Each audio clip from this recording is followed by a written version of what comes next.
श्री हरि विष्णु।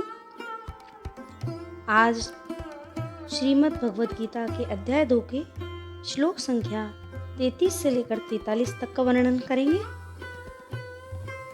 श्लोक संख्या 33।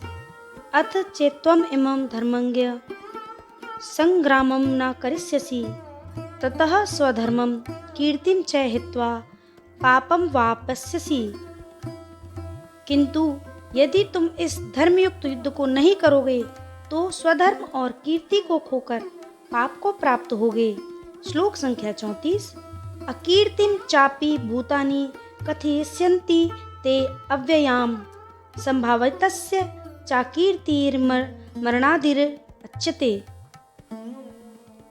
और सब लोग तुम्हारी बहुत समय तक रहने वाली अकीर्ति की भी चर्चा करेंगे, और प्रतिष्ठित व्यक्ति के लिए अकीर्ति मरण से भी बढ़कर है। श्लोक संख्या 35। भयद्राणा दुरपरतं मन्स्यन्ते त्वां महारथः येषां च त्वं बहुमतो भूत्वा यास्यसि लाघवम्। और जिनकी दृष्टि में तुम बहुत सम्मानित हो, अब उनके मत में तुच्छता को प्राप्त हो गए, वे महारथी लोग तुम्हें भय के कारण युद्ध से हटा हुआ मानेंगे। श्लोक संख्या 36। अवाच्यवादांश्च बहून् वदिष्यन्ति तवाहितः निन्दनस्तत्त्वं सामर्थ्यं ततो दुःखतरं नु किम्। शत्रुगण तुम्हारे सामर्थ्य की निंदा करते हुए तुम्हें बहुत से न कहने योग्य वचन भी कहेंगे, उससे अधिक दुखदायक और क्या होगा। श्लोक संख्या 37। हतो वा प्राप्स्यसि स्वर्गं जित्वा न भोक्ष्यसे महीम् तस्मादुत्तिष्ठ कौन्तेय युद्धाय कृत निश्चयः। यदि तुम युद्ध में मारे गए तो तुम स्वर्ग को प्राप्त करोगे, अन्यथा युद्ध में जीतकर पृथ्वी का राज्य भोगोगे। इसलिए हे अर्जुन, तुम युद्ध का निश्चय करके खड़े हो जाओ। श्लोक संख्या 38। सुख दुखे समे कृत्वा लाभालाभो जया जयो ततो युद्धाय युज्यस्व नैवं पापं वस्यसि। जय पराजय, लाभ हानि और सुख दुख को समान समझकर युद्ध में लग जाओ। इस प्रकार युद्ध करने से तुम पाप को प्राप्त नहीं होगे। श्लोक संख्या 39। ऐसा ते अभिहिता सांख्ये बुद्धिर्योगे त्विमां शृणु बुद्ध्या युक्तो यथा यया पार्थ कर्म बंधन प्रहास्यसि। हे पार्थ, तुम्हारे लिए यह बुद्धि ज्ञान योग के विषय में कही गई, और अब तुम इसको कर्म योग के विषय में सुनो। जिस बुद्धि से युक्त होकर तुम कर्मों के बंधन को नष्ट कर सकोगे। श्लोक संख्या 40।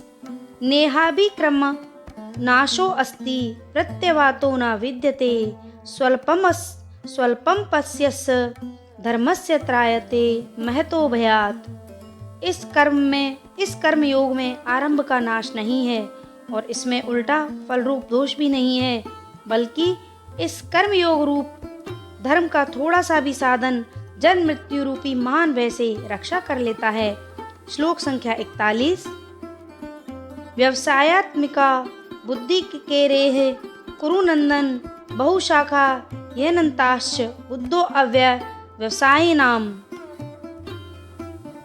हे अर्जुन, इस कर्म योग में निश्चयात्मिक का बुद्धि एक ही होती है, किंतु अस्तर विचार वाले मनुष्यों की बुद्धियां निश्चय ही बहुत भेदों वाली और अनंत होती हैं। श्लोक संख्या 42। यामि मां पुष्पितां वाचं प्रवदन् विपत्तिश्च वेदवादरतः पार्थ न अन्यदस्तीति वादिनः। हे अर्जुन, जो अयथार्थ वेद के कहने वाले अविवेकी जन इस प्रकार की बनावटी शोभा युक्त वाणी कहा करते हैं कि स्वर्ग से बढ़कर दूसरी कोई वस्तु ही नहीं है। श्लोक संख्या 43। कामात्मनः स्वर्गपरा जन्म कर्म फल प्रदाम क्रिया विश्लेष बहुलाम भोगेश्वर्य गतिम प्रति।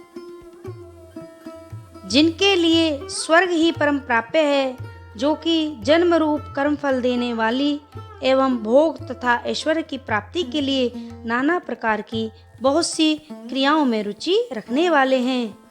तो ये है हमारे अध्याय 2 के श्लोक संख्या 33 से 43 तक का वर्णन। श्री हरि विष्णु